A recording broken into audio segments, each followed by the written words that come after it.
Welcome to NSTV news. నేను సౌజన్య. ముందుగా ముఖ్యాంశాలు.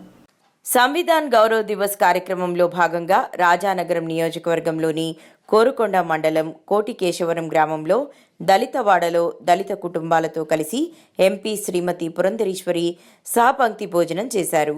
ఈ కార్యక్రమంలో రాజానగరం ఎమ్మెల్యే బత్తుల బలరామకృష్ణ, రూడా చైర్మన్ బొడ్డు వెంకటరమణ చౌదరి, ఏపీఆర్ చౌదరి, బీజేపీ మండల అధ్యక్షులు అడపా సుధీర్, మొండ్రు గాంధీ, నీలపాల వెంకన్న, పెనకటి రాంబాబు, తగరంపూడి గణపతి, పచ్చారి నరసింహమూర్తి, మద్దాల కొండలరావు తదితర ఎన్డీఏ కూటమి నాయకులు, కార్యకర్తలు తదితరులు కూడా పాల్గొంటారు.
మనం స్వీకరించినటువంటి రోజు కనుక ప్రతి సంవత్సరం దీన్ని రాజ్యాంగ దినోత్సవంగా దేశవ్యాప్తంగా ప్రతి భారత పౌరులు కూడా దీన్ని ఈ యొక్క రాజ్యాంగ దినోత్సవాన్ని నిర్వహించుకుంటూ ఉంటారు.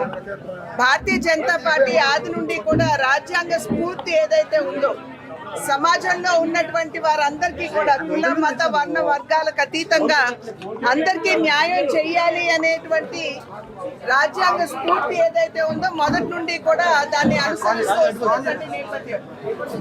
ప్రత్యేకించి ఈ మధ్య కాలంలో భారతీయ జనతా పార్టీ మీద జరుగుతున్నటువంటి దుష్ప్రచారం, సింగిల్ లార్జెస్ట్ పార్టీగా కనుక దేశంలో భారతీయ జనతా పార్టీ గెలిచినట్లయితే రాజ్యాంగాన్ని మార్చేస్తారు, తీసివేస్తారు అనేటువంటి దుష్ప్రచారం కాంగ్రెస్ నాయకత్వంలో ఉన్న ఇండి కూటమి దేశవ్యాప్తంగా చేస్తున్నటువంటి విషయం మనందరికీ తెలుసు.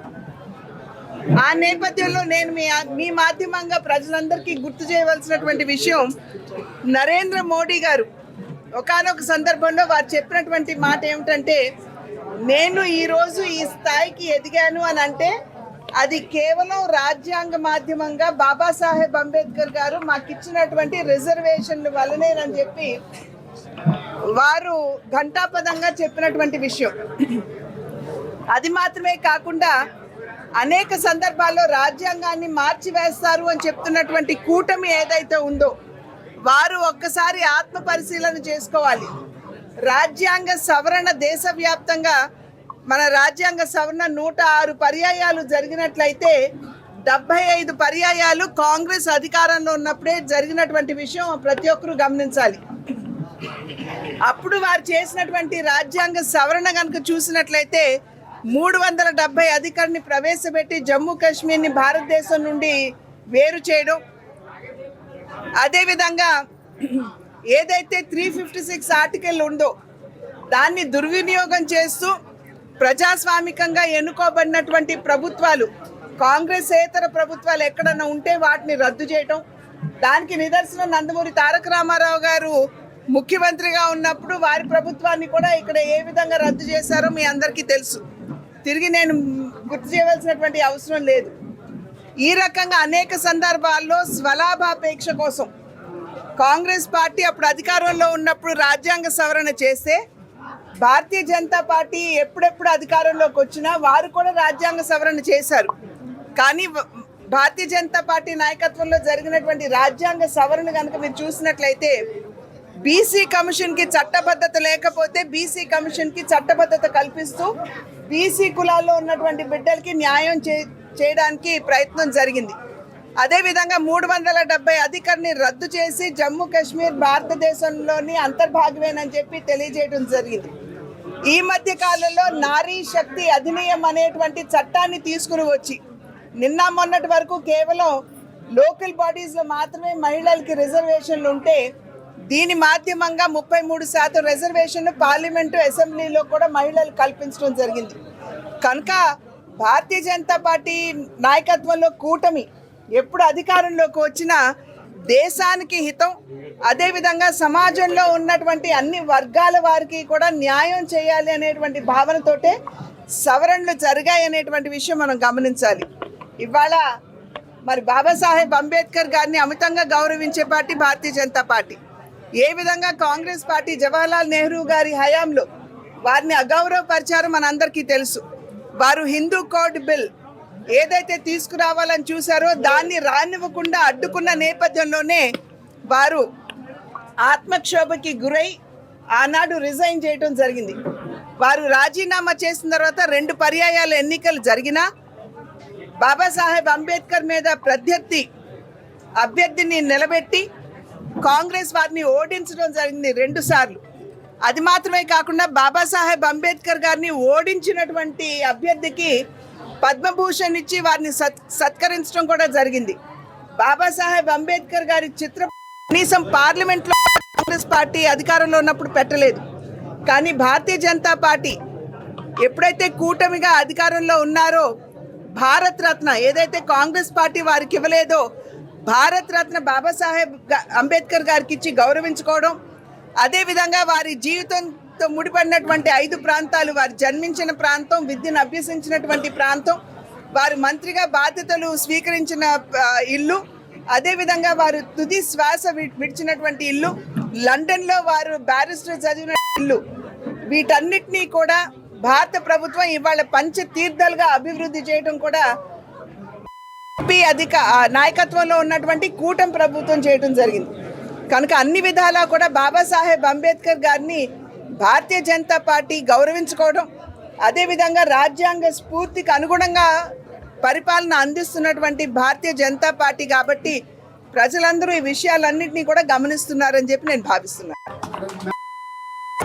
నేను వచ్చిన వెంటనే ఎయిర్పోర్ట్ లో వెళ్ళి చూడటం జరిగింది. పైన ఉన్నటువంటి గట్టర్స్ ఏవైతే ఉన్నాయో ఒక గట్టర్ కుంగిపోవడం జరిగింది.